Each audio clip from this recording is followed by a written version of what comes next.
Hello and welcome. You're watching Cricbuzz Comm Box.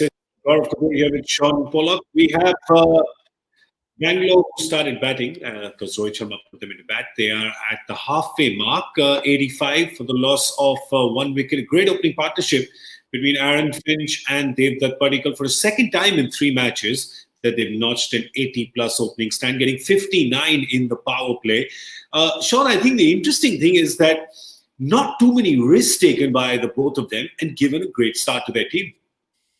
Yeah, there was some average bowling to start off with. But I think the big effect we discussed at the start of the show with regards to the spinners and the part they'll play. And all of a sudden, as soon as the spinners have come in, the scoring rates dropped. There's a short boundary, there's a bigger boundary. You would expect them to take the risks, like you say. And I think this maybe just be a little bit of inexperience from Padikkal. He hasn't been prepared to take a big risk and try and target that short boundary. But the other bowlers, and you can see the spinners in particular, have been the ones who've managed to just drag things back.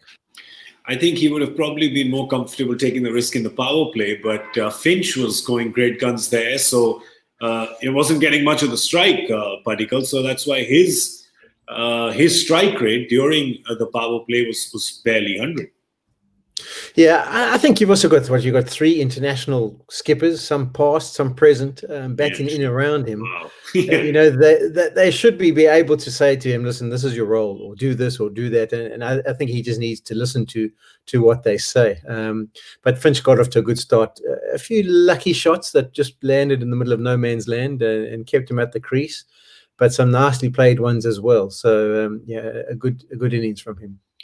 Yeah, you just suddenly made me realize, yes, there are 3 international captains there. It's almost like a Pakistan team from now, or an Indian team from the late 80s, early 90s. Yeah, yeah.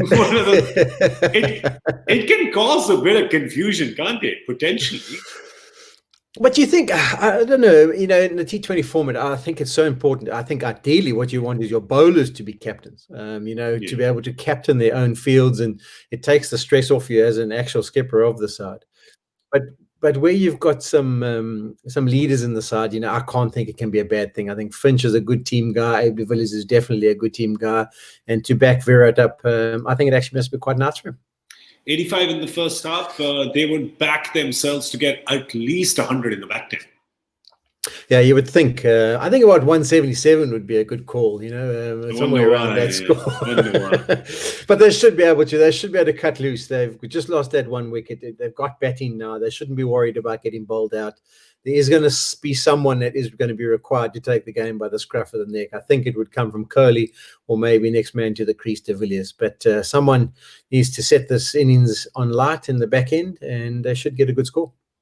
Don't forget, there's some Bumrah overs there as well. That is a good bowling attack that Mumbai has, and they've got the 1 wicket. So it's one of those things that they've sniffed a little bit of blood. Can they go in for the kill? The reason why Paulie's saying 177 is because that was his guess of what the Bangalore score would be.